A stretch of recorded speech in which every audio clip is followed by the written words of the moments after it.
یہ الگ بحث ہے کہ عقیدے کی بنیاد جو احادیث بنتی ہیں وہ حدیث کس درجے کی ہے۔ محدثین کی اصطلاح میں وہ خبر واحد ہے، یعنی ایک آدمی اس کی خبر دیتا ہے، یا وہ خبر مشہور ہے صحابہ کرام رضی اللہ عنہم میں اور پھر تابعین میں وہ لوگ پائے جاتے ہیں، اور یا پھر یہ کہ خبر متواتر ہے۔ خبر متواتر تو اتنی بڑی چیز ہے کہ اس کا انکار فتاوی عالمگیری میں فقہا نے کفر لکھا ہے۔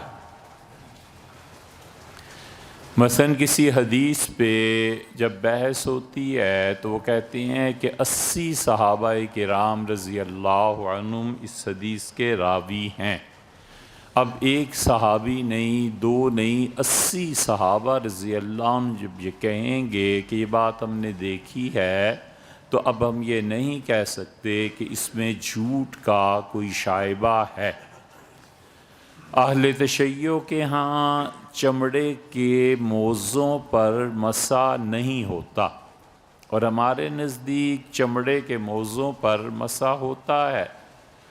پوری امت اس بات کی قائل ہے، اور ان کی دلیل یہ ہے کہ وہ کہتے ہیں کہ اللہ تعالیٰ نے پاؤں کے متعلق یہ حکم دیا ہے کہ اسے دھو،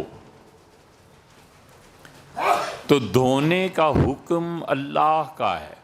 آپ کسی صورت دھونے سے گریز نہیں کریں گے۔ اگر وضو ہے تو پھر دھونے ہی سے مکمل ہوگا۔ امام ابو حنیفہ رحمۃ اللہ علیہ کے پاس جب یہ استدلال آیا فقہ جعفریہ سے، تو امام صاحب رحمۃ اللہ علیہ نے فرمایا کہ میں نے اس پہ غور کیا تھا کہ پاؤں کا مسح کیا جائے گا جب موزے، چمڑے کی جرابیں یا موٹے کپڑے کی جرابیں پہنی ہوئی ہوں، یا پھر ہم اسے دھوئیں گے۔ تو مجھے 80 صحابہ رضی اللہ عنہم کی روایت ملی، وہ سب کہتے تھے کہ رسول اللہ صلی اللہ علیہ وسلم نے مسح کیا ہے، اور اگر یہ 80 افراد موجود نہ ہوتے تو میں خدا کی کتاب سے نہ ہٹتا۔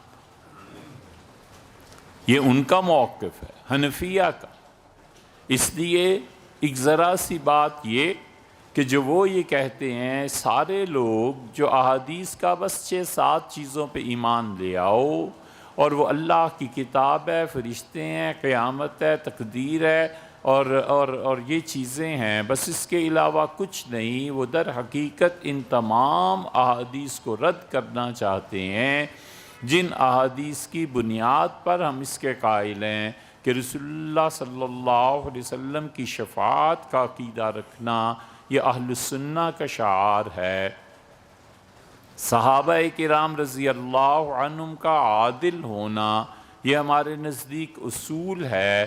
رسول اللہ صلی اللہ علیہ وسلم کی زیارت کا، رسول اللہ صلی اللہ علیہ وسلم کی معراج کے واقعات، اسی طرح اللہ تعالیٰ کی رؤیت، اور یہ سب چیزیں ایسی ہیں جن میں بنیاد حدیث بنتی ہے، اور رسول اللہ صلی اللہ علیہ وسلم نے مسلسل جو چیزیں ارشاد فرمائی ہیں، انہی میں سے 200 کے قریب صحابہ رضی اللہ عنہم وہ قسمیں کھانے والے ہیں ان میں، اور ان کی روایات 40-50 تو ایسی ہیں جو بالکل چیلنج نہیں کی جا سکتی۔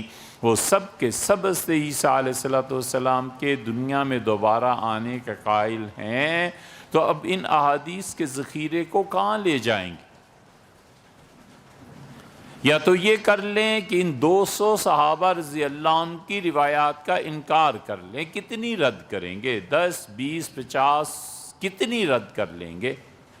100 سے زیادہ صحابہ رضی اللہ عنہ قسمیں کھاتے ہیں کہ سیدنا مسیح علیہ السلام نے آنا ہے۔ یا تو سیدھی طرح کہہ دیں کہ ان کا انتقال ہو گیا اور احادیث ختم ہے۔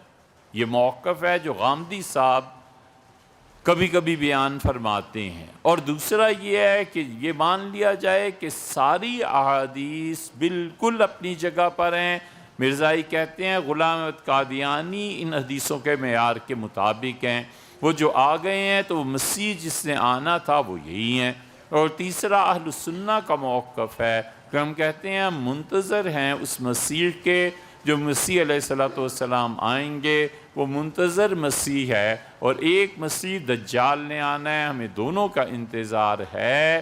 تو آدمی کے پاس چوتھا راستہ کوئی نہیں، یا تو مانے کہ احادیث غلط ہیں اور انتقال رک گیا، یا پھر مانے کہ مرزا غلام احمد قادیانی تھا، اور یا پھر مانے ہماری طرح جو اہل السنہ کا نہیں پوری امت کا عقیدہ ہے کہ سیدنا مسیح علیہ السلام، اور اس پہ قسمیں کھاتے ہیں صحابہ رضی اللہ۔ اسی احادیث کی جو قانونی اور تشریعی حیثیت ہے اسے کوئی چیلنج نہیں کر سکتا۔ صحابہ رضی اللہ عنہ کے دور پورے خلافت راشدہ کو لے لیں، بڑے بڑے فیصلے حدیث کی بنیاد پہ ہوئے، خدا کی کتاب چپ ہے اس سے، اللہ نے کوئی فیصلہ نہیں دیا، نہیں فرمایا۔